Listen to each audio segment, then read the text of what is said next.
Give me a second. I got to figure out what the PowerPoint is. I don't remember which PowerPoint it is. Desktop. What's the name of this? What did I call this? Did I call it prayer? LMNO? No. It must be called presentation. Let me see.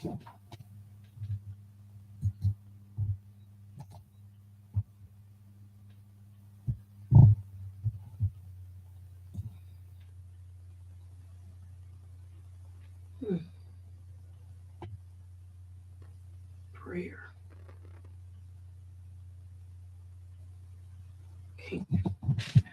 Okay, hold on. Let me do it this way because I can't find the PowerPoint. That might not be the name of it. Let me see.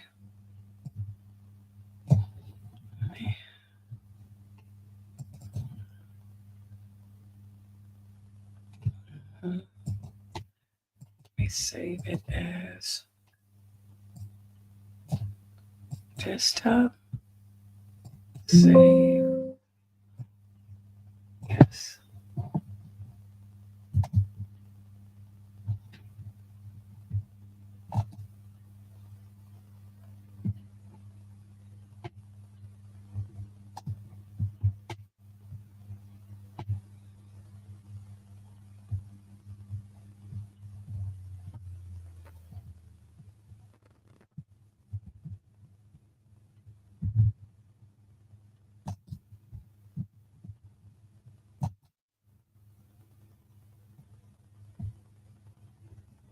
Wow.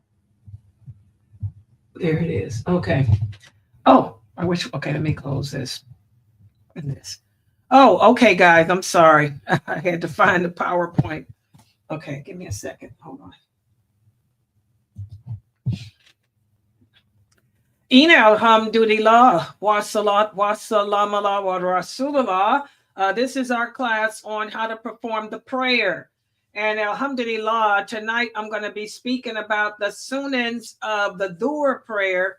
And also, I think I threw in here Maghrib and Isha because of what the brothers here were asking. The new shahadas were asking me about that. They wanted me to talk about that tonight too. So before I get started, let me just reiterate to the new shahadas here and anyone else that may be listening. Once you convert to Islam, there is no such thing as a grace period. What do I mean by that? That means that you have to start practicing this religion effective immediately. You don't have a grace period. So if I'm going to pronounce my shahada, whatever prayer is in at that time, you have to make it. So let's say I just took my shahada. After taking my shahada, it's from the sunnah to go take a ghusl. So I'm going to take a complete bath. I'm going to wash myself from head to toe. Okay? Then after I finish, I'm going to make wudu and I will be performing the Isha prayer because Isha is the prayer that's in session right now. And since I'm new to Islam and I don't know how to pray, I'm going to do what our Prophet Sallallahu Alaihi Wasallam taught us to do, which is to simply say, Subhanallah, Alhamdulillah, La ilaha illallah in every position until I learn the Fatiha. Okay, so you have to start praying effective immediately. There is no such thing. I repeat, no such thing as a grace period. Whoever is telling you guys that you have 3 months of a grace period, I don't know. They're not getting this from Allah nor from the Prophet Muhammad. It's some man-made crap. More man-made crap. Okay, a lot of crap. People are coming up with lots of crap and adding it to Islam. Islam is not crap. All right. And for you sisters, you have to cover up effective immediately. If you are a smoker, no more smoking, no more drinking, no more partying, no more fornicating, no more. It's over. Does everybody understand? And with that said, let's start today's topic. The last time we met for this class, we talked about the sunnahs of the Fajr prayer. Let me ask this question. What are the Sunnah Rakats of the Fajr prayer? Who can answer that? What are the Sunnah Rakats for the Fajr prayer? Who can tell me about them? Anyone? Hello? Go ahead.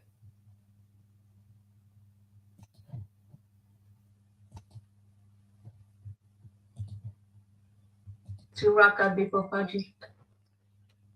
Okay, 2 rakats before Fajr. Does everybody agree with her answer? Yes, I agree. Oh, there's Dr. Jamali. Alhamdulillah. Alhamdulillah. Okay, what about this? What about this? When do I perform the sunnahs of the Fajr prayer? Can I make them anytime during the night? No way was it. When do they have to be made? Will you hear the adhan at Sunnah al-Fajr? And also do you hear the adhan 15 to 20 minutes to get the farida of the Fajr? Good very job. Important, very important. A lot of people, Sister Layla, you cannot see, I'm in an airplane, by the way. Where are you going? I'm going to my daughter. Oh, good. Tomorrow, she has the class. Good. A lot of people, when they hear the adhan, you pray 2 rak'ah sunnah and the farida. The farida is not right. Has to wait until the adhan 15 to 20 minutes to pray the farida. Why? Very, very, very, very important. Why? Because when you hear the adhan, if you look outside the house, the sun, the light, you see straight light from the heaven to the earth, not spread. But after 15, 20 minutes, spread a little bit light. Not the sun first. Because of that, when you spread the light, that's Salat al-Fajr, the time of Salat al-Fajr. It's big difference between you hear the adhan, there's no salah except 2 rak'ah. 2 rak'ah, or you want to make it 4, up to you. But not the faridah. You guys understand that? Yeah. Since the later have a very good idea. If inshallah we have opportunity in hospital, have a place in hospital, very, very, very important to speak about this. A lot of people will know about this. Yes, it would be great. Yeah, even some masajid, when they are done, 2 rak'ah sunnah, I don't need that farid. That is not salah. It's not salah. Alhamdulillah.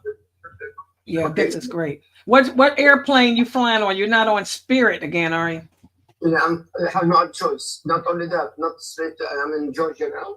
From Florida, Georgia. I'm going to take like 7 hours, 8 hours to arrive. My sister, there is no airplane from Fort Lauderdale to Texas straight, unfortunately. Today, but they have tomorrow. But the surgery tomorrow for her, tomorrow morning. That's good. Is Zayn with you too? No, she's coming to inshallah 5. Okay, good. Yeah, Brother Muhammad had texted me and said it would just be me and him tomorrow. That's why, yeah. I guess. I texted him already. I told him, I was actually in the Florida airport and everything. I texted him from the airplane.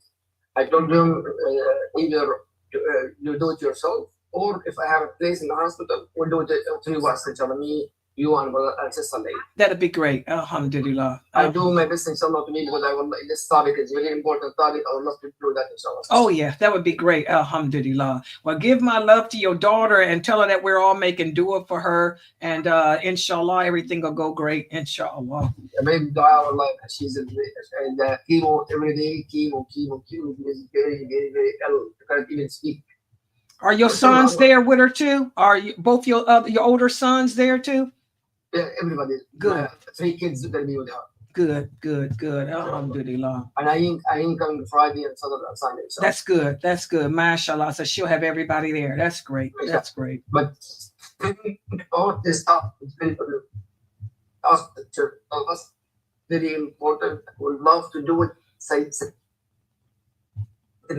well, inshallah. Inshallah. Inshallah. Okay. Wa alaikum salam wa rahmatullah. Yeah, you guys got that. And he's going to speak about that, because that was going to be another one of the questions too. Again, the last time we met for this class, some of you were under the thought that you didn't know that you had to wait for the adhan to make the sunnahs. Okay, I want you guys to remember, you know, like we talked about, each prayer has a fixed time. You do not pray those sunnah rakats until that adhan for whatever the prayer is, until the adhan for whatever the prayer is called. And like he was saying with Fajr, I didn't talk about that with y'all yet, but I am later, but he's going to talk about it. You know, with Fajr, you have to wait. You have to wait because of that white thread that we talked about. But inshallah, I'm going to save that for him to go over with you guys. I want you guys to remember about the sunnahs. For any salat that's in, do not pray the sunnah rakats until the adhan for that prayer has been called. Otherwise, you have not prayed its sunnahs. And who can tell me, why do we pray the sunnah rakats? What's the purpose? I mean, if we don't have to pray the sunnah rakats of a prayer, why do we do them? Who can tell us? Why do we pray the sunnah rakats if it's something that we don't have to do? Because our prophet did it, may peace be upon him. But more than that, not just that, there's a lot of things he did. Of course, we, you know, it's good to imitate him and everything, but is there a certain reason as to why he encouraged us to pray the sunnahs? Yeah, if we have any deficiencies in the obligatory prayers, we do the extra prayers to help fill that in. That's the main thing. I want y'all to write that down, new shahadas. The purpose of praying the sunnah prayers is that they make up for any mistakes in your obligatory prayer. Say, for example, your concentration. When you make Fajr, maybe you were half asleep and wasn't really concentrating like you should.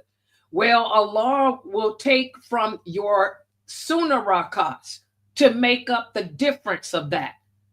Everybody understand that? I want y'all to remember that. So that's the reason why. Now, we talked about how Allah doesn't tell us why for everything. But there are some things that he does tell us why for, because it's a great encouragement for us. And Allah did tell us why we should do the sunnah prayers, the voluntary prayers. Because on the day of judgment, he's going to look at your prayers. Some of us may only have be rewarded for 1/3 of the prayer. Some of us may be 1/4 of the prayer. Some of us may be not no reward for that prayer at all because we didn't have our heart in it. And he's going to ask the angels, well, did that person have any voluntary prayers? Because we can make up the difference with that. So that's why you want to tell your children, you try to encourage them to do those sunnahs, even though we don't have to. So the sunnahs of Fajr are 2 rakats, and you pray the 2 rakats after the adhan has been pronounced. And did our prophet take his time and pray them, or did he pray them quickly, or what? Who can remember that? The time. And when I say it again, wait, what was the answer? I said him quick in time. Said him quickly. Okay, when I say take your time, okay, yeah, we all prayers take our time, right? But the prophet prayed those 2 rakats quickly. Why? Because of what Dr. Jamali is saying. Remember, I told you guys, that's why those are the 2 rakats before, and he would pray them quickly because of that white thread that he's going to talk to you guys about. Okay, and then he would perform the Fajr prayer. And we don't delay with that either, because you don't want to be caught praying when the sun is rising. Okay, but those 2 rakats were quick.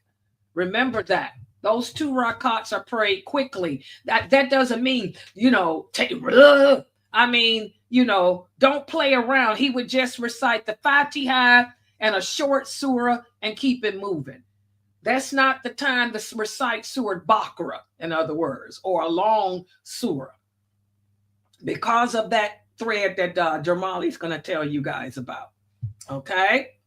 All right, so that's what we talked about the last time we met, the Sunnahs of Fajr. And now what I want to do is go over the Sunnahs of Dhur. And let me put my PowerPoint. Yeah, I found it. There it is. Yes, Brother Edward, you got it right. Exactly. Your answer was right. Okay. Here we go. Now, the Sunnahs of the Dhur prayer. This was a question that Sister Renee asked. The Sunnahs of the Dhur prayer can be 4 rakats, or they can be 6 rakats, or they can be 8 rakats. That's why I told you earlier today, just a short version. I told you all of both answers they gave you were correct, because you have a choice of the Sunnahs of Dhur. Where's the dalil? Well, in regards to the 4 rakats, Ibn Umar, may Allah be pleased with him, said, we observed and performed from the Prophet 10 rakats of Sunnah prayers. We prayed 2 rakats before Dhur and 2 after it. And we prayed 2 after Maghrib in his house, 2 after Isha in his house, and 2 before the Fajr. Remember, we talked about how the Sunnah prayers should be prayed in your house. The Prophet said, do not turn your home into a graveyard. Plus you teach your family how to pray. You can pray the Sunnah prayers with your family. You can pray the Sunnahs with your wife, with your kids. And as you can see in this hadith, Ibn Umar said, they prayed 2 rakats before the Dhur prayer and then 2 rakats after it. So if you see a person praying 2 rakats before and 2 rakats after, then this is acceptable. Because as you can see, we have this authentic hadith. And what's the source? Sahih Bukhari, that the Prophet did this. Also another hadith, Ibn Umar said, the Prophet sallallahu alaihi wasallam never left the 2 rakats before Dhur and the 2 rakats after it. Okay, more dalil. Of course, this is another person saying what they heard him say. Okay, remember Ibn Umar had his own school. We talked about that, the history of Islam. As Islam was spreading through the Roman Empire, as Islam was spreading through the Persian Empire, people were converting to Islam. You had Ibn Umar, Ibn Masud, Ibn Abbas, who had their schools teaching the people about Islam. Okay? So, if a person chooses to pray 2 rakats before the Dhur prayer and 2 after, this is permissible. What about 6 rakats? Now, this is the one that I grew up praying. We have this hadith where, and again, a lot of you ask me, a lot of you knew Shahada say, Sister Layla, is it true that a woman can't teach a man? This is ignorance, because look at this hadith. This hadith is narrated by Ibn Shaqiqa. He said, I asked Aisha. Aisha was a teacher of Islam. A lot of the men learned this religion from her. You read the hadith, you will see that most of them are men asking Aisha, So there it is, your dalil, that there is nothing in Islam that says it's haram for a woman to teach a man. When Aisha, the mother of the believers, taught many men, okay? They would sit outside her door and ask her questions about Islam, and she would teach them. Or they would sit outside her house and outside her window and listen to her. She didn't stand up in front of them. She didn't even allow them in her house, just like I wouldn't. I wouldn't allow none of you brothers in my house. Y'all can sit there and listen to me behind my computer screen. Okay, that's how Aisha talked. Okay, well, Ibn Shaqiq, he said, I asked Aisha about the prayer of the Prophet, sallallahu alaihi wasallam, and she said he would pray 4 rakats before Dhur and 2 rakats after it. And this hadith is authentic too. Look at the sources, many sources, including Imam Muslim. Okay. And that's what I always do. When I do pray the Sunnah prayers, I'll always pray the 4 before Dhur and the 2 after. Okay. So if you see people doing that, that's acceptable. That's permissible. Also, another one of the wives of the Prophet, Habiba. This is the one that we talked about yesterday. Habiba was the daughter of Abu Sufyan. The Prophet married her in a letter. He sent a letter to her asking for her for marriage. She lived in Abyssinia. He lived in Medina. Okay. Habiba. She says that the Prophet sallallahu alaihi wasallam said, whoever prays 12 rakats during the day and night will have a house built for him in paradise. And those 12 rakats consist of the 4 rakats before Dhur and 2 after it. There you go. And then, of course, the 2 rakats after Maghrib and the 2 after Isha and the 2 before Fajr. Those are the voluntary prayers, the sunnahs of the prayers. And of course, all of these hadiths I'm teaching y'all are authentic. I don't deal with nothing that's doubtful. I don't deal with nothing that ain't correct. Okay? So there's the dalil, Sister Renee, for the question. That's why I told you I didn't want to go into detail about it during the last class, because it would have taken the whole class period. So what are the sunnahs of Dhur? The sunnahs of Dhur can be 4, 6, or 8 rakats. That's the correct answer. The sunnahs of Dhur are 4, 6, or 8 rakats. Okay.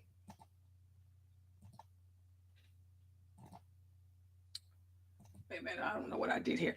Now, what about the 8?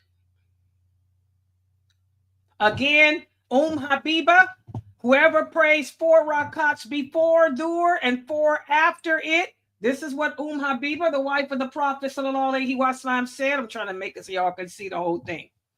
Habiba, radiallahu anha, she said the Prophet sallallahu alaihi wasallam said, whoever prays 4 rakats before Dhur and 4 after it, Allah will forbid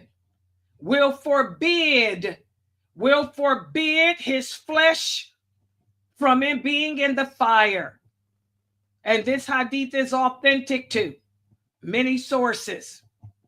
Also, Abu Ayyub al-Ansari, he would pray 4 rakats before Dhur.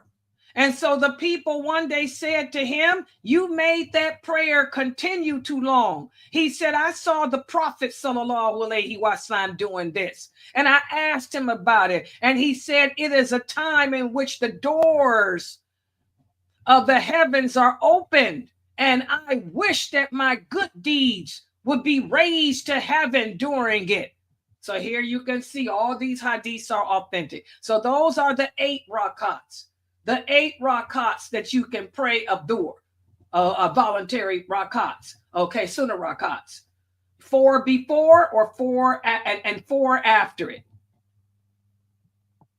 And again, what's the virtues of the 4 rakats before Dhur? We have this hadith from Aisha, radiallahu anha, she said the Prophet never left praying 4 rakats before Dhur and 2 rakats before Fajr under any circumstances. Okay, this is Bukhari. It's also related from her that during those 4 rakats, he would prolong the standing portion in which he recited the Quran. Okay? So don't argue over things like that. Don't argue about whether or not this person is wrong for praying 2 before or 4 before or 4 after. Okay? And there is no contradiction between the hadith of Aisha and Ibn Umar. You want to know why? Because Ibn Umar is telling us what he saw. Aisha radiallahu anha was his wife, and this is what she saw when he would come to her house. When he would come to her house on her day, her night, okay, he would pray the 4 rakat. She never seen him not do it. Okay, before going to the mosque. Whereas Ibn Umar prayed with him a few times, and he just did the ones he did. So, they're voluntary. They're voluntary. Remember, Allah tells us, don't turn your homes into a graveyard. Aisha radiallahu anha was the Prophet's wife. And also Aisha had girls that she would teach too. Okay. The Prophet would probably do the 4 rakats with her because that's his way of teaching her and teaching the young girls that she cared for how to pray. Okay. So there is no contradiction in Islam. And as one of the early scholars said, most of the time the Prophet prayed the 4 rakats. Why do we say most of the time? Because he would do his sunnahs at home. That's what Aisha saw.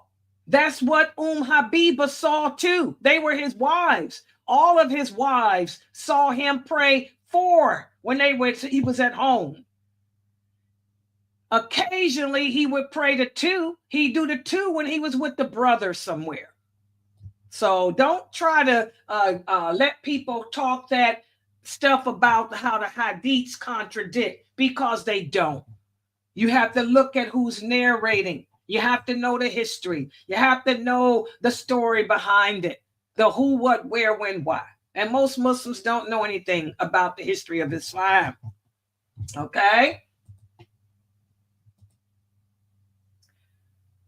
What about this? What if it's part of your regular routine that you always pray the sunnahs of Dhur? Well, Aisha, radiallahu anha, the wife of the Prophet, she said that if the Prophet missed the 4 rakats before Dhur, he would pray them afterwards. Okay, if the Prophet missed the 4 rakats before Dhur, he would pray them after the 2 rakats of Dhur. So we talked about this when we talked about the night prayer. Okay, if it's part of your habit to make a voluntary prayer, but something happens and you're unable to do it, can you do it? Yes, because that's what it is. It's a voluntary prayer. Just like if it's part of my regular routine to make the night prayer, the witr prayer, but I happen to oversleep, can I pray it after I do my Fajr? Yes, I can. And so it's the same with the other voluntary prayers too. If something happened, you're at work and you get too busy, you're not able to make your 4 rakats before Dhur. Can you pray them after the 2 rakats after Dhur? Yes, you can. Does everybody see that? And again, look at who's narrating most of these hadiths. Aisha, radiallahu anha, she was a female. And who is she talking to? Men. Who is she teaching this to? Men. So when you brothers who are new here are learning from me. When you go amongst the mystic Sufis and the extremists who try to put me down, oh, you shouldn't listen to her. She's a woman. A woman can't teach a man. That should tell you that this person's got a mental problem, because that person doesn't know that one of the best scholars of all time was Aisha, radiallahu anha. Most of the hadiths are quoted from her. And who is she teaching them to? Men. So that's somebody that don't know nothing. That's a woman hater. And that's probably a man that's jealous of you, because he knows that since you learning from Layla, you learning the truth. Whereas he's teaching you from a mathab or some Sufi mystic crap. Don't fall for that stuff, guys. Only the strong survive. All right. Okay, so again, this is with any of the Sunnah prayers. You know, listen to what Salama, another one of the wives of the Prophet, said. She said the Prophet sallallahu alaihi wasallam prayed Dhur, and then he received some money and he went to pass it out in charity. And he ended up passing it out until the Adhan for Asr was called. So he prayed the Asr prayer, and then he came to me because it was my day. And he prayed 2 quick rakats. And I said, what are those 2 rakats that you're praying? Have we been ordered to make some sunnahs now for Dhur? For Asr or something? He said, no, these are the 2 rakats that I perform after Dhur. But I was so busy distributing this money. And the Adhan was called for Asr, and I didn't want to miss them. Let me talk about this hadith. What's the source? This is Sahih Bukhari. There are, and I'm going to talk about this next time we meet, there are no Sunnah Rakats for the Asr prayer. There are no Sunnahs for the Asr prayer. But what you have are a bunch of uneducated Muslims out there who don't know the history.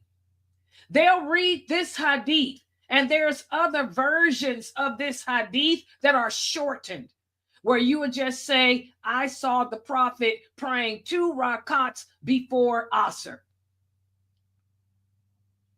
Those 2 rakats he was praying were before Asr were not sunnahs of Asr. He was making up his Dhur, the Dhur sunnahs that he was unable to do. So any hadith that you read that says the Prophet prayed 2 rakats before Asr, or he did the Asr prayer and then prayed 2 rakats after, he was making up the sunnahs that he missed of Dhur. Is that clear? And you'll find those hadiths in Sahih Muslim, not Bukhari.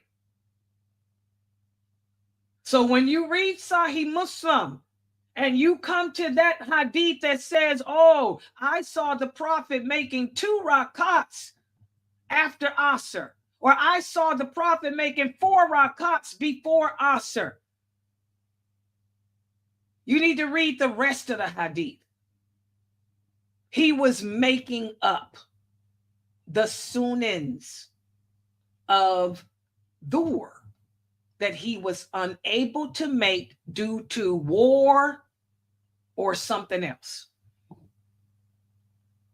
Be careful. Be careful with when you cannot teach yourself this deen. You have to learn from the people of knowledge. Okay? Especially when it comes to these hadiths. I learned from people of knowledge, real scholars of hadith. Okay?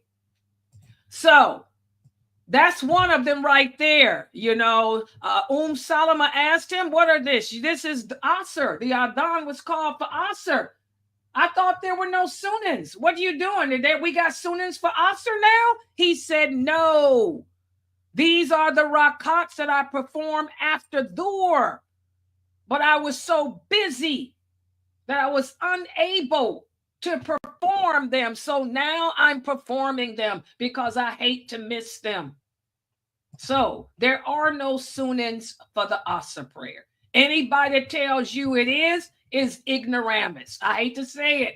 They're ignorant because they don't know the hadiths. Okay? All right. Maghrib. There are 2 sunnahs for the Maghrib prayer. Those 2 sunnahs are performed after the Maghrib prayer. We talked about how Ibn Umar said that the Prophet would never miss them. Okay? So, what are the sunnahs of Maghrib? This is for Brother Edward. The sunnahs of Maghrib, Brother Edward, write them down, are 2 rakats after it. Ibn Masud, may Allah be pleased with him, tells us, I cannot count how many times I heard the Prophet recite in the 2 rakats after Maghrib and in the 2 rakats before Fajr, the Qul Hu Allahu Ahad. He used to recite that after the Fatiha in those rakats. And again, it's preferred to perform all the sunnahs in your house. Okay, the Prophet sallallahu alaihi wasallam said, perform these 2 rakats in your houses. The Prophet prayed all his sunnahs in his house. And that brings us to the last sunnah, the sunnahs of Isha. The sunnahs of Isha are also 2 rakats. 2 rakats after Isha. So now, what are the sunnah prayers? The sunnah rakats of the prayers. Okay? You have the 2 rakats before Fajr. Then for Dhur, you can pray 2, 4, 6, or 8 rakats. It can be 2 before and 2 after, or 4 before and 2 after. Okay? Yes. Yes, Amy. Exactly. Exactly. Or the 4 and 4. Yes. Good job, Amy. Good job. You got it now. See? There are no sunnahs for Asr at all. Any hadiths that you read in Sahih Muslim, because that's where they are, that mentions the Prophet Muhammad praying 2 rakats before Asr or after, those hadiths are referring to him making up his sunnahs, the missed sunnahs from Dhur. There are no sunnahs for Asr. And then for Maghrib and for Isha, the sunnahs are 2 rakats after. Y'all got it? Okay, so that's our class for today. Short, sweet, to the point. Any questions? Any comments? I gave y'all the dalil about them rakats before Asr. We're going to talk about it some more next time we meet too. I want the new shahadas to understand when it comes to this religion, whenever somebody tells you that you have to do something or you should do something, they should give you the clear hadith that says it. If they cannot, if they do not, you just smile and say thank you and walk away. Because that's the problem. Too many people putting their twisted, contorted opinion into this deen. And they're just making the religion ugly. And they're making the religion hard. And that's why we have such a very high apostasy rate. Okay? Questions, comments? Everything's clear? Yes, it's really loud, a comment. So when you say, I know what you say when you say before, that's actually after the dawn. But what do you say after? What do you mean after the regular prayer? Wait a minute. What do you mean after? What you mean? Okay, so you said the sunnah prayers is after Maghrib. So that means after we say our normal Maghrib, then we could say the Sunnah after, right? Oh God, you asked this. You don't know nothing about when to perform these Sunnahs. That's the okay. Yeah, I know, but I just want to be clear on this so I'm not making no mistake. If I made Sunnah Rakats after the prayer time for Maghrib has ended, am I praying a Sunnah Rakat for Maghrib?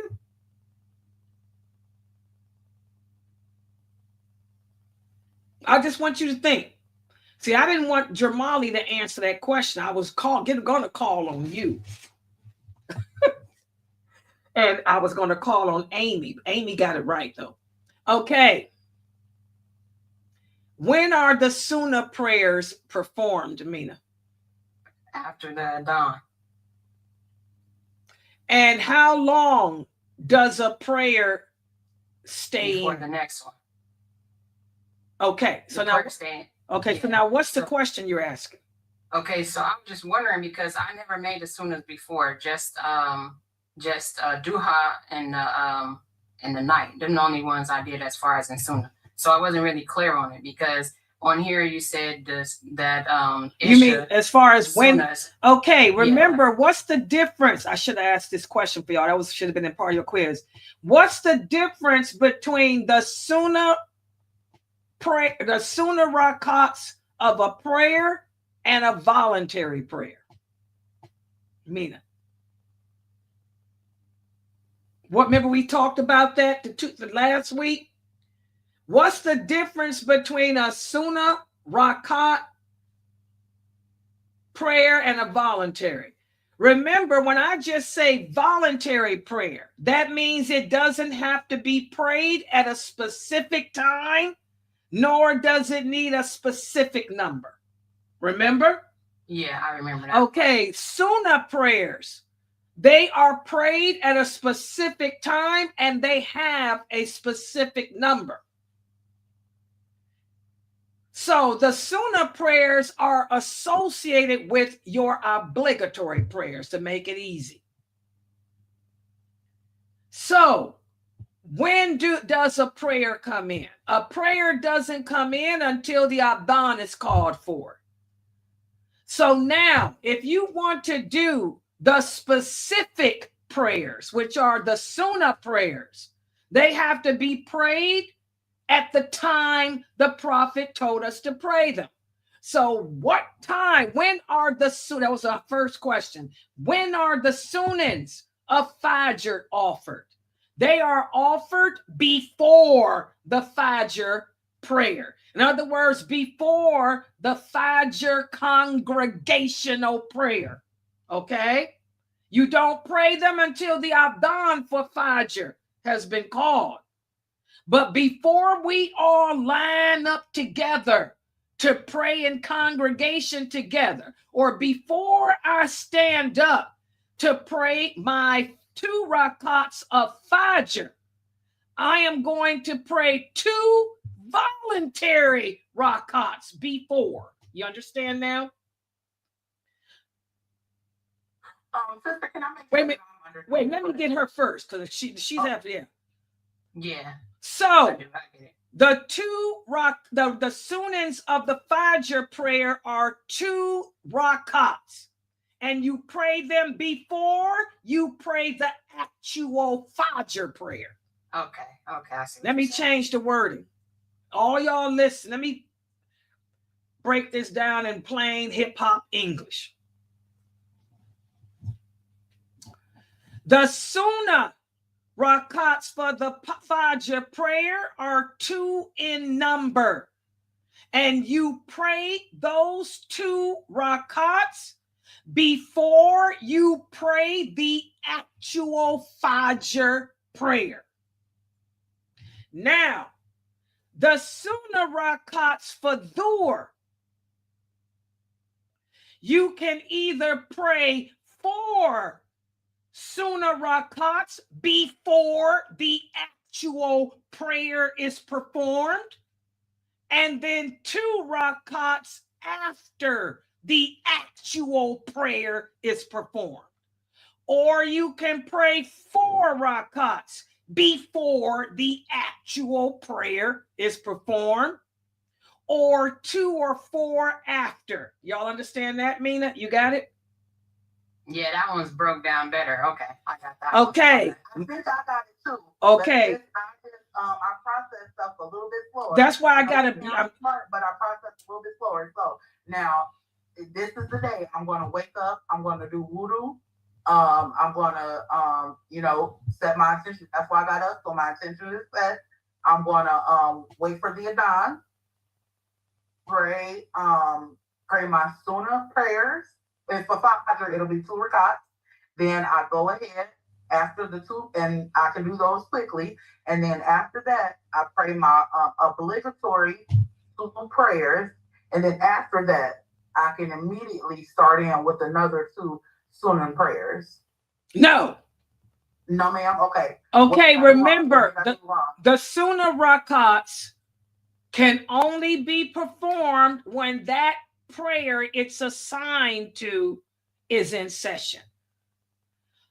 How many Rakats that are Sunnah are there for Fajr? There's only 2. So what are you praying some more for?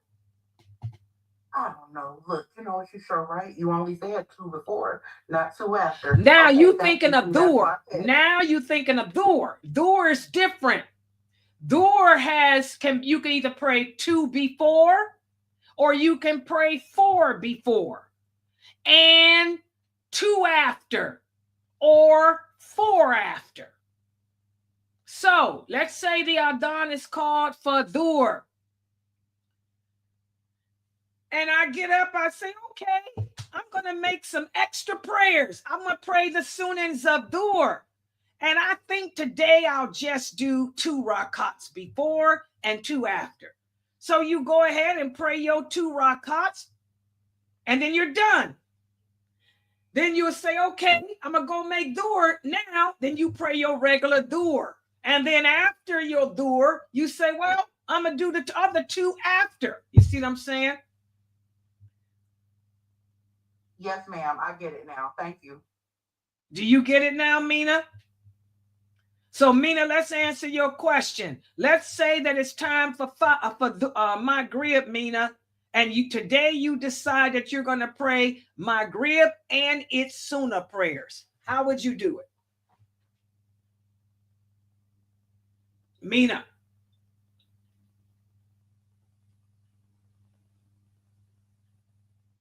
We can't hear you. She must have had to leave My phone. Go ahead, man. Mina? Okay.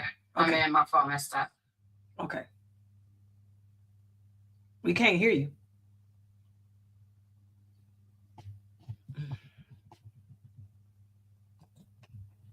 What's wrong with her phone? Is that phone ringing or something?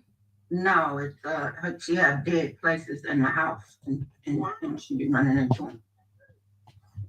Turning on my tongue. Man, we can't hear you.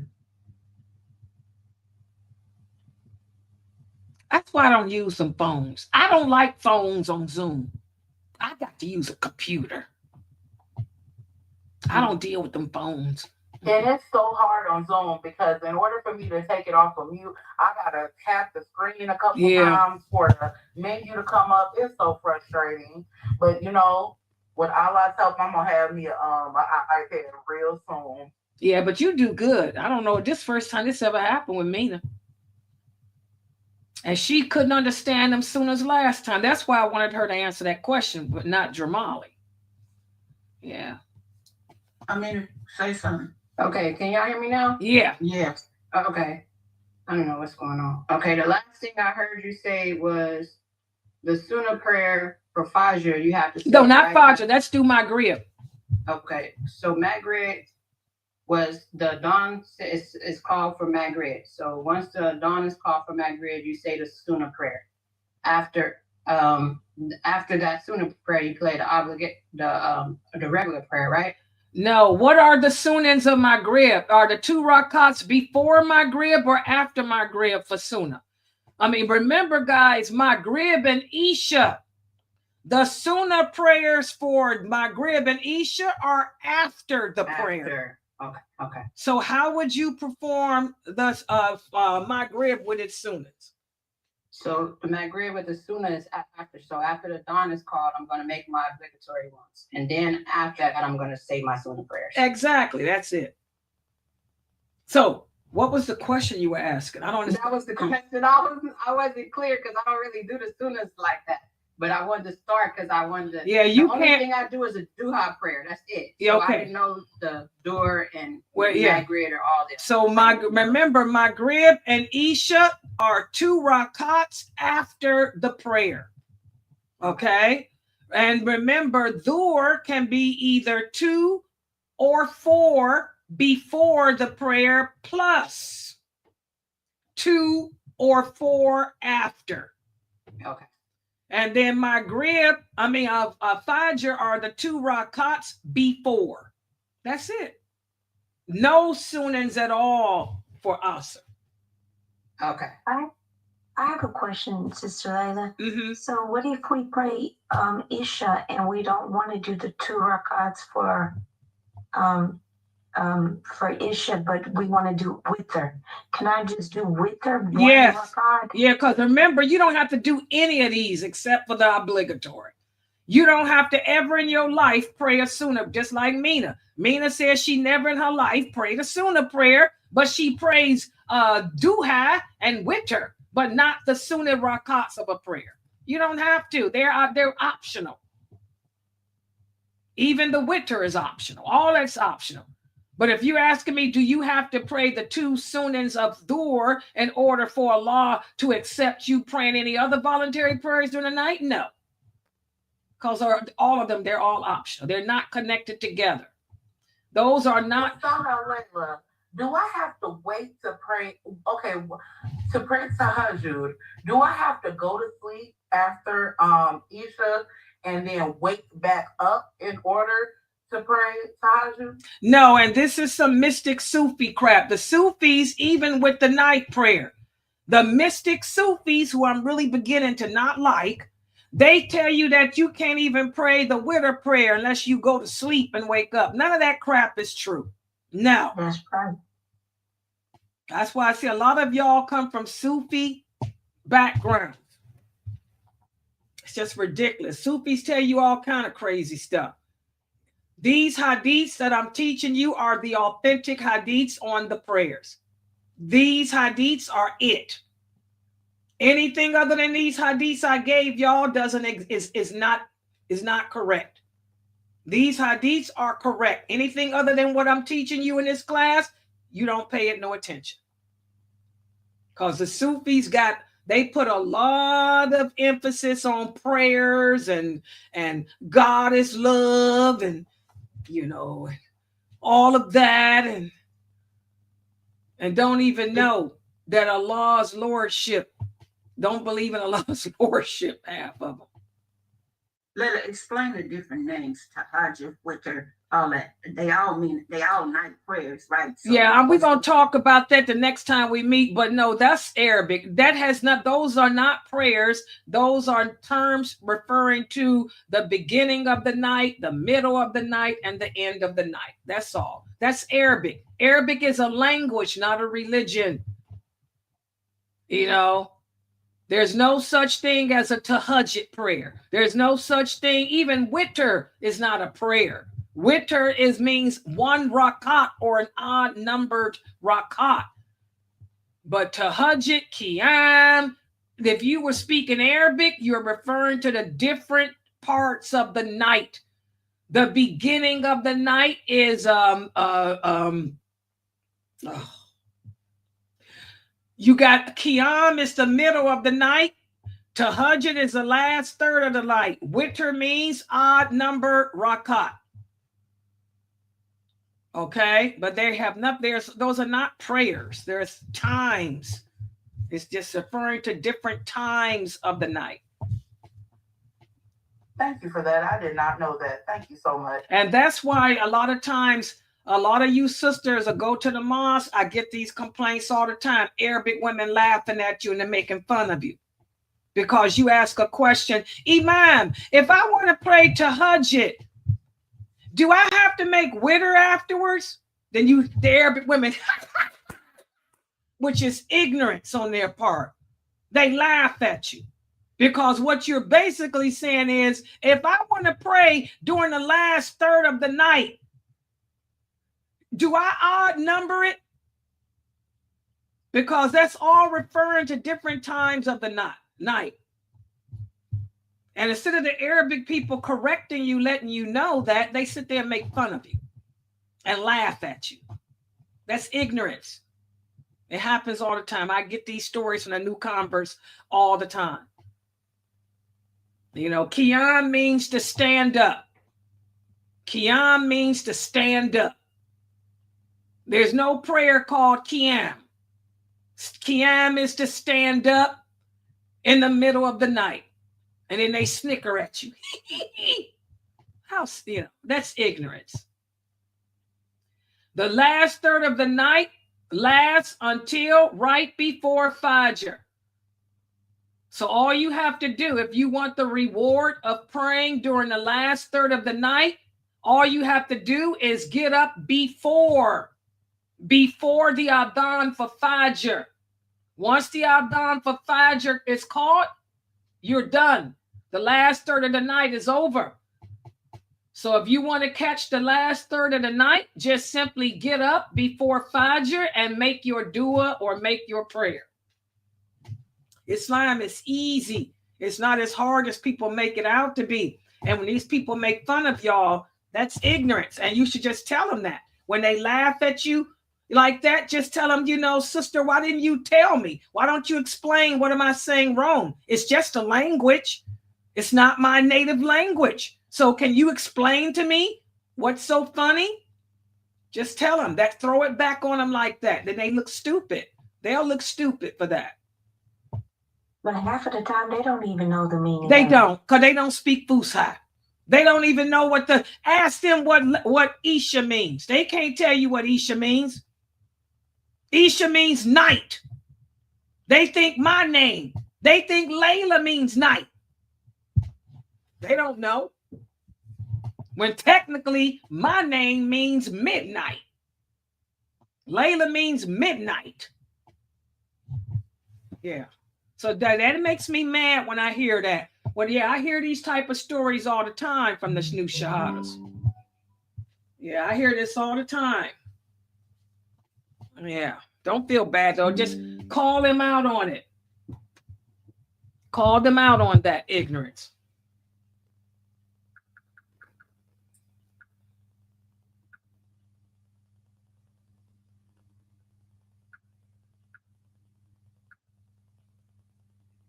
I'm trying to, yeah, I got a text message here. Hold on for a second.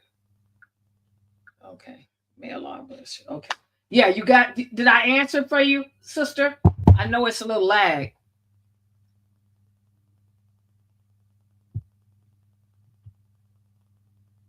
Taraweeh.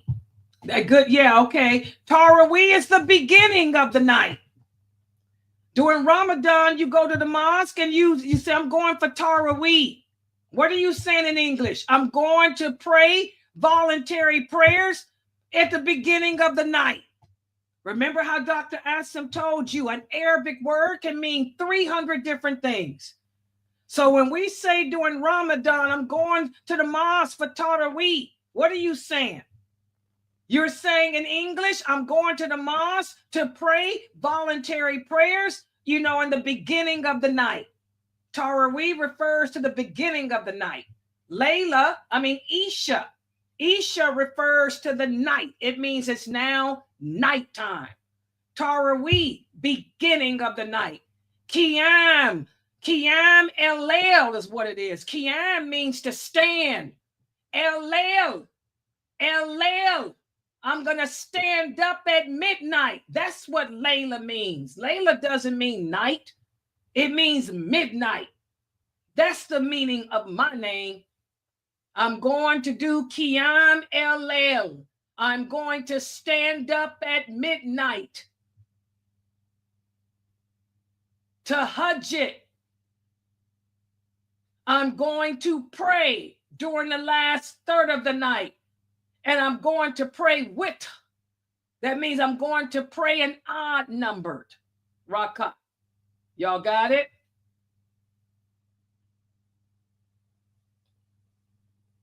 Yes. That's why the Prophet Muhammad sallallahu alaihi wasallam did the 2 rakats before Fajr quickly. Because when that stream, this is what Dr. Jamali was talking about, those hadiths where the Prophet Muhammad said that after the white is seen, there's a certain time at Fajr. You have to wait till after that white is seen. So that's why the Prophet would pray the 2 voluntary prayers quickly. And then after about 15 or 20 minutes, it would be Fajr. Okay? And that's what most of your masjids do too. The masjids, Adhan is called at one time, but they don't start the prayer until maybe 30 minutes later anyway. Okay? Yes. Any other questions on that? Yeah, Dr. Jamali is going to talk about that in more detail. That's why yes, ma'am, I do, about prayer. Night of cards. I have a lady that's, trying to, teach us these. And there's like a whole list of them, and it takes about like an hour to complete. We read Surah Al-Kursi, Sajda, Mulk. Okay, who is this woman? Here we go. Mystic Sufi. First of all, did the person tell you what Atkar means? No, ma'am. That's what I'm saying. Arabic is a language, and that's an innovation anyway. She's a Sufic mystic. Mystic Sufi. Who is she? She was a lady that I met on Clubhouse. Girl, please. Clubhouse is still where you think this one came from. The one I had to check. Clubhouse is filled with mystic Sufis and Shiites. So the Prophet didn't do anything before he went to bed? Oh, God. Adkar is an Arabic word that means remembrance of Allah. In English, remembrance. It means remembrance. That's it. Did the Prophet sit around in a group? This is innovation. And I know who the woman is. Is her name Bahira? Bahira? You know what? I would have to go and look. I think that is her name. She's Egyptian too. Khalil Hassana. Yeah, she's one of her friends. They're the ones that was also doing the date nap thing before I shut that down too. Hello. Stay off of Clubhouse.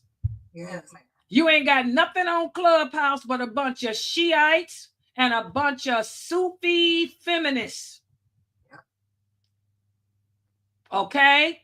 The Prophet Muhammad did not say that we have to sit up together in a group and read the Quran. The companions didn't do that. What did he do before he went to bed? He was with his wives, so you can figure it out. They wasn't sitting up reading out the Quran together. They might have did the night prayer. That's about it. It's a lot to do at nighttime.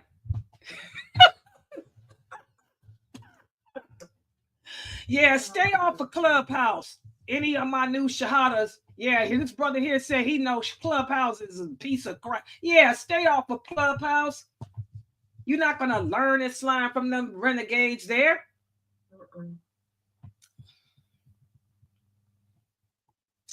Dr. Asim laughing about it too. Oh, yeah, but no, sister, you don't, there's nothing in Islam that say before we go to bed, we supposed to sit around in a group and remember Allah by reading Quran and reciting surahs. No, this is Sufism. The Sufis, the mystics, they spend all night praying. Did y'all know that? They pray all night long, these voluntary prayers, and read Quran, and then they can't wake up for Fajr.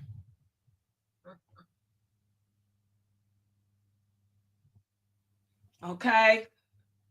Yeah. No, the Prophet didn't do that. There's no hadith on this planet that says the Prophet would sit up all night long in a group with his companions reading the Quran and reciting the Quran or twirling in circles or any of that stuff. Whatever night it was, he would go home to his wife. What did the Prophet do?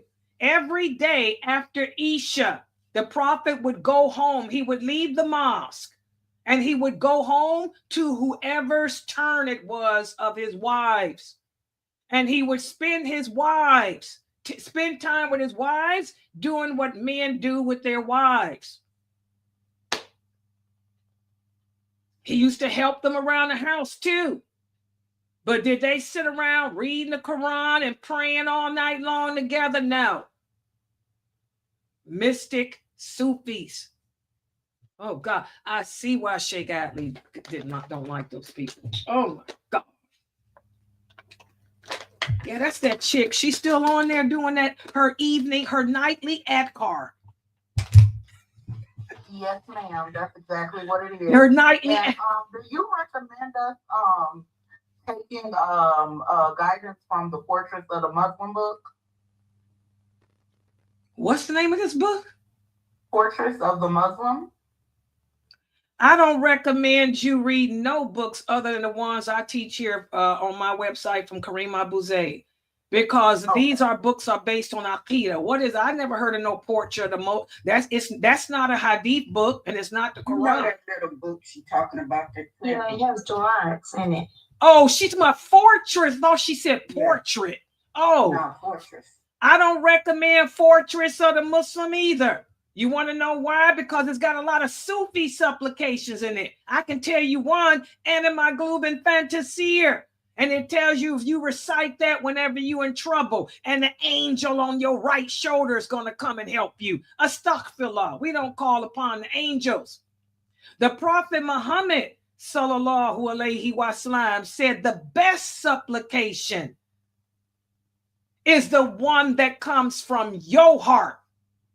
He said, no one understands your situation better than you do. So speak to Allah on behalf of yourself from your heart. What's the source? Bukhari and Muslim. So I recommend, especially for the new shahadas, I recommend that all of you establish your own ibadah, your own personal relationship with Allah. Every one of us should have our own relationship with Allah. Allah commands us to call upon him. Allah commands us to talk to him. You need to speak to Allah, Sister Nia, from your heart. Talk to him about what's going on with you. Oh, Allah, you know, I'm new to this deen. I feel so isolated. I feel so alone. Oh, Allah, can you guide me? Can you help me? Show me the way. You ain't going to find it in no Fortress of the Muslim. Because the Fortress of the Muslim has supplications that other people use. Like the Prophet told this woman. What's the source? Bukhari.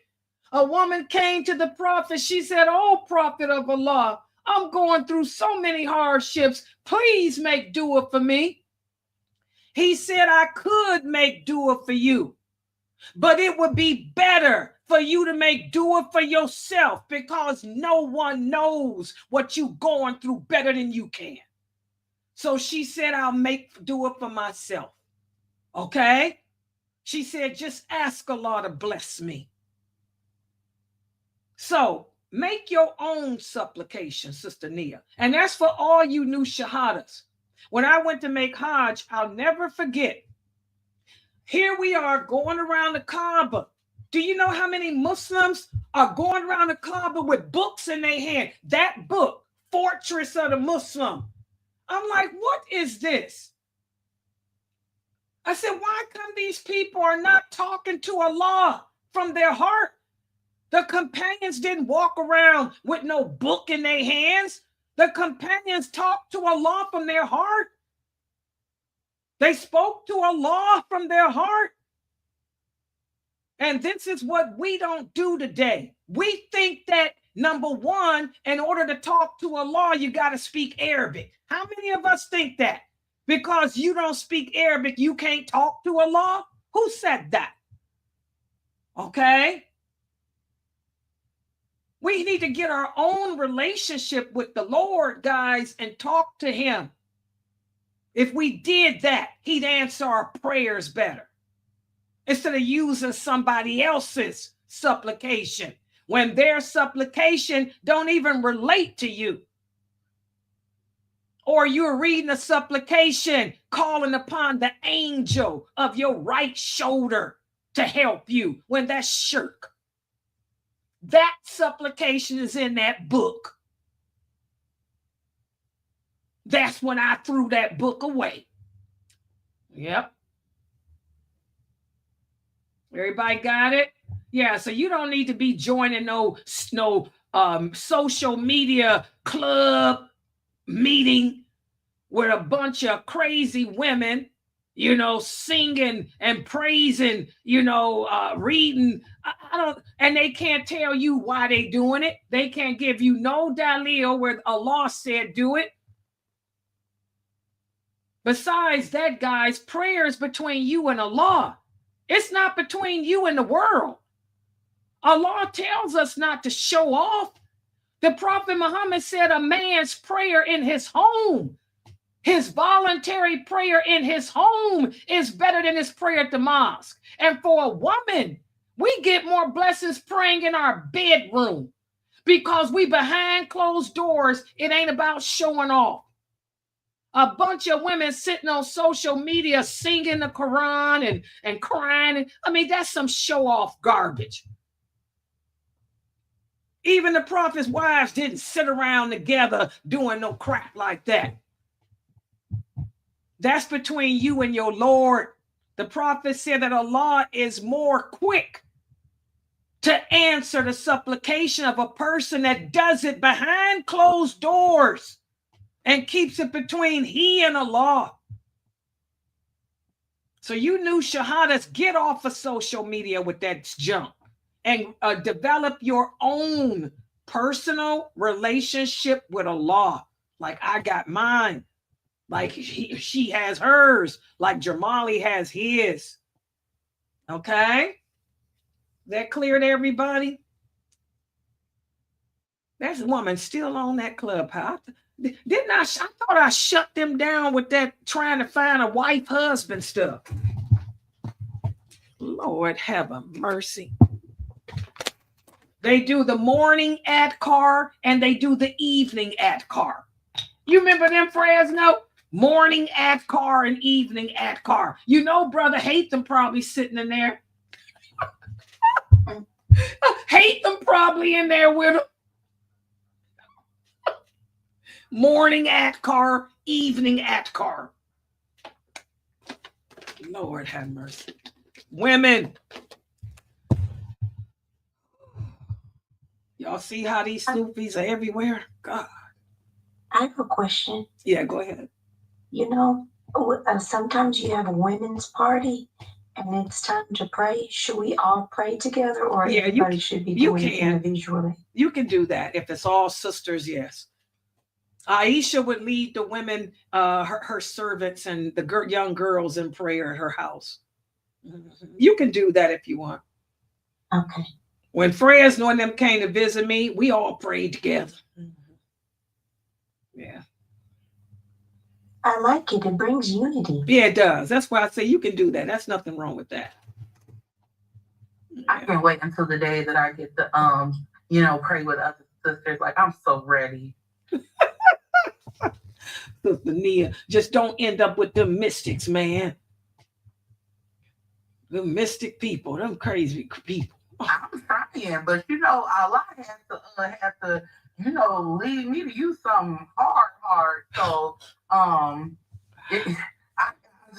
Where was you 12 months ago? Where was you 12 months ago? Girl.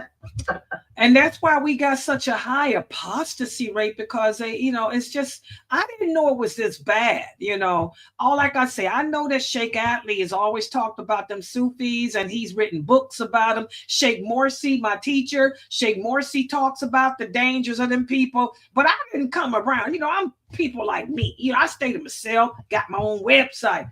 But Lord have mercy, they just coming out they everywhere. I'm like, what the heck? And they're dangerous because they talk a good game. But Islam is a hard religion to learn, especially because the Quran is written in Arabic. And, when you're really eager to learn, that's why I'm happy. I always pray, a prayer that I've always had since I was a little kid. Please give me discernment. Please, God, give me discernment. And I started off, on TikTok with, reading groups on TikTok, and they had their benefits. Like, I couldn't afford a Noble Quran, and a woman on there, she sent me a Noble Quran so that I could read along with them. That was wonderful.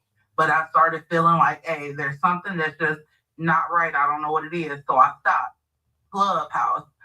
I kind of, have leaned back from Clubhouse because I feel like I'm not learning like I should be. I feel like in Islam, I should learn something new every day. And I haven't got that experience. So I was led here to you.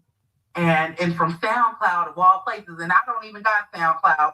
Somebody said, here, get SoundCloud. You can listen to music for free. And me still being attached to music, I said, sure. But the first thing I looked up was lectures. And there you were. And I haven't listened to no music on there yet. It's all lectures. So thank you. And even if you get tired or exhausted with teaching us and stuff like that, just think about how many people you are helping and touching and blessing and leading towards the right pathway. So even when you're tired, just think about that. And we appreciate you being here. At least I do. Alhamdulillah, I appreciate that, because girl, I've been doing this all my life and on the internet since '86.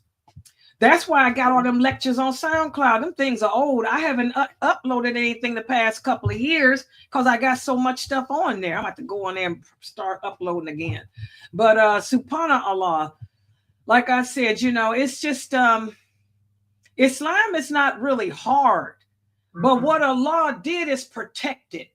Yeah. Islam cannot be distorted like Christianity and Judaism. The prophet said you have to learn from the people of knowledge. Allah set this religion up, whereas you cannot teach yourself.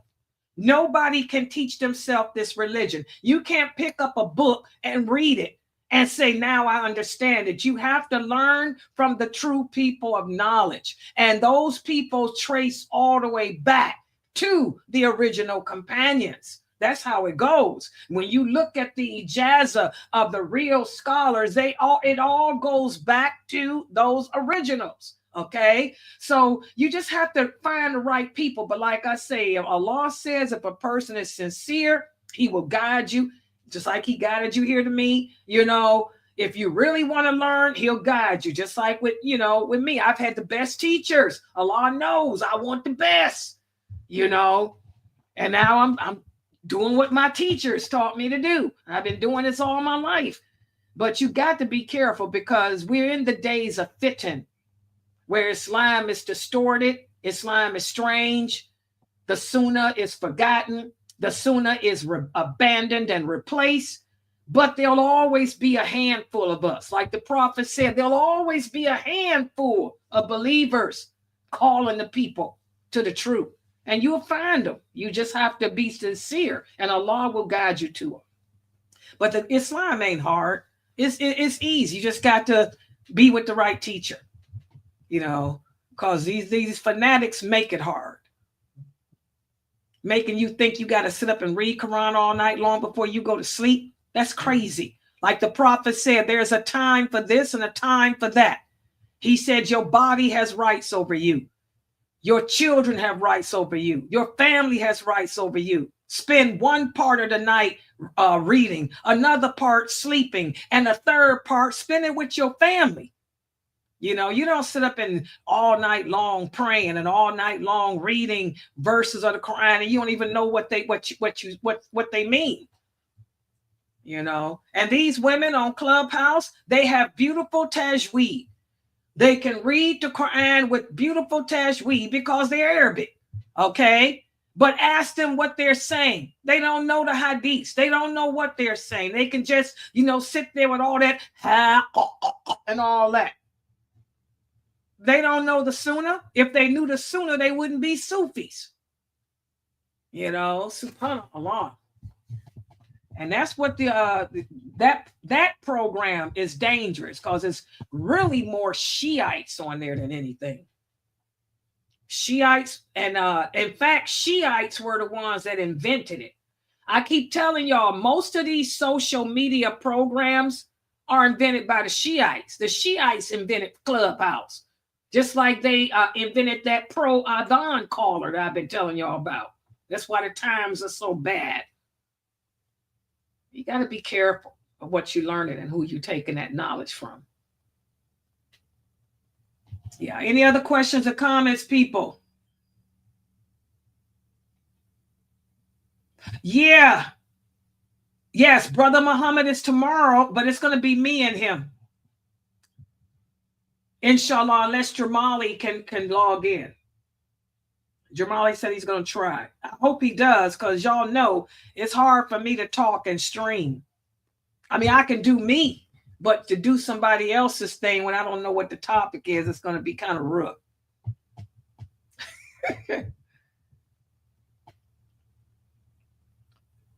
Sister, that brother is married. Oh, here we go. I'm sure Brother Muhammad Ziyada would be happy to hear that, but he's Palestinian. He's not married 4 times though. That's the point. Yeah, that's the thing. That's what she said. He 2, 3, 4. But I'm gonna tell you, his wife is Palestinian too. Them Palestinian women will cut you up. I'm telling y'all, them Palestinian women, they worse than the Egyptian women. They'll cut you up about their man.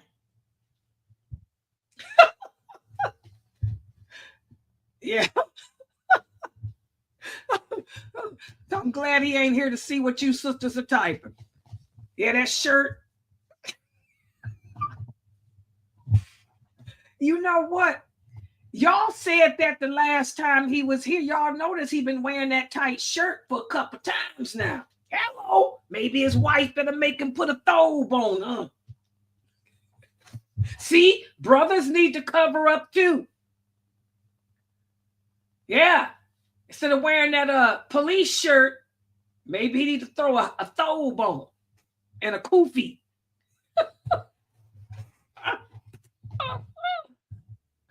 Yeah.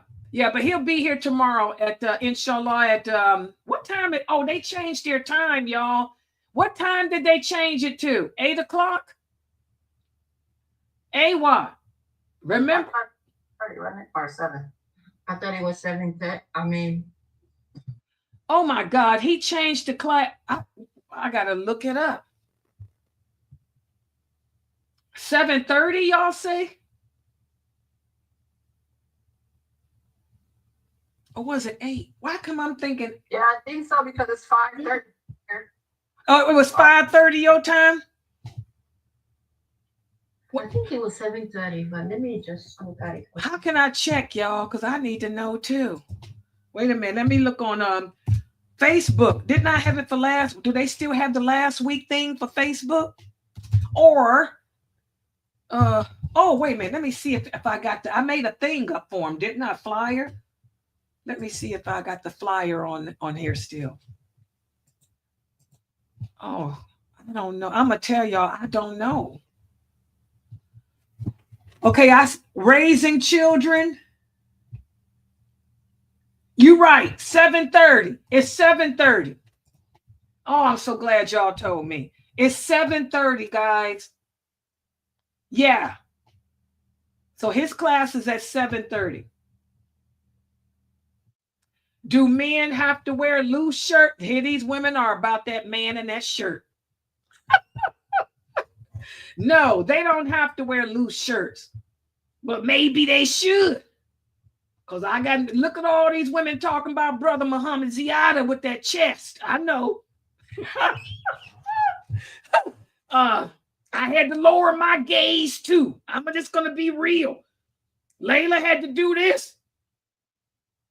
I sure did had to lower my gaze too. That chest.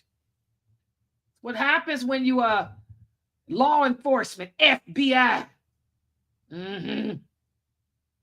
Law enforcement, guys. He carries a gun too. Y'all know that. He's a licensed law enforcement. Sister, will you be doing another marriage class, or do you take kids for private marriage class? We talk about marriage here so much. I'm doing this class still. It's every Sunday. Girl, we got long. I'm gonna be on this marriage class on Sundays for a long time. We still in the beginning of that book. What time on Sunday? Oh, you ain't been coming to the marriage class? No, ma'am. I only heard your lectures. I listened to your lectures about 3 times on SoundCloud. Oh, girl, forget that. This is better than SoundCloud. This is every Sunday at 9 o'clock. Everybody hear that? That's one of my most popular classes. It's on the playlist. Go to my YouTube channel and click on, it's called Sacred Bonds. Okay. Sacred Bonds of Marriage. Bonds. Yeah, that's every girl. We talking about the character of a man. Yesterday we went over how he's got to have protective jealousy. Okay.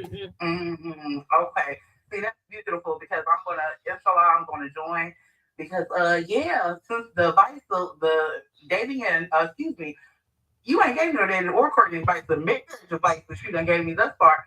That got all the brothers to stop talking, all of them, absolutely all of them. Like, if you want to marry me so bad, send a letter, sir. That's right. Send a letter. What? You ain't no better than a prophet. Send your letter, sir. Exactly, girl. In that class, we ain't even got to the polygamy yet. We ain't even got to the polygamy. We gonna cover that too. Yeah, but that's every Sunday at 9, and you can go to the playlist. I was playing it today. That playlist is pretty good. Yeah, we're gonna be on that for a while. And that's also on Zoom? It's on YouTube. YouTube? Okay. Let me show you. Do you see my YouTube channel? Let me show y'all. Yeah, y'all know the playlist. Wait a minute, hold on. See if I can do this. Okay, I'm gonna use this computer here. Wait a minute, hold on. I'll show you one here. I got these 2 computers going. Oh, yeah, there it is. I was playing it today. Wait a minute. I was playing that today, but let me show y'all. When you go to my YouTube channel,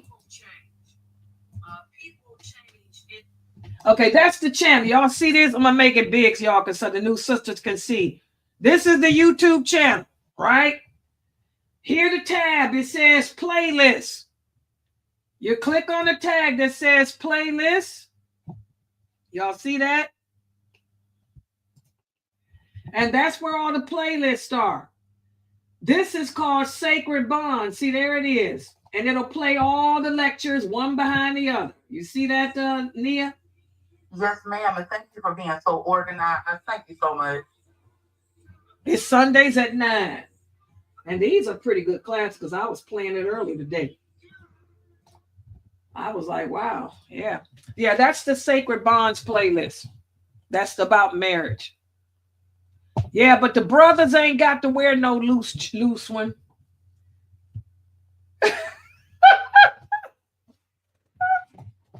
Yeah, Sister I kids, they don't have to, but maybe some of them should, especially if they into law enforcement built up like that.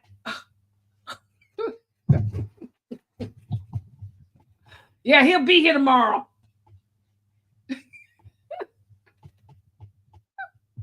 I'm going to log out, guys, because you sisters getting crazy here. Friends, no, you should see what these women typing about that brother. Girl, please, let me get up out of here. Y'all going to get Layla in some trouble.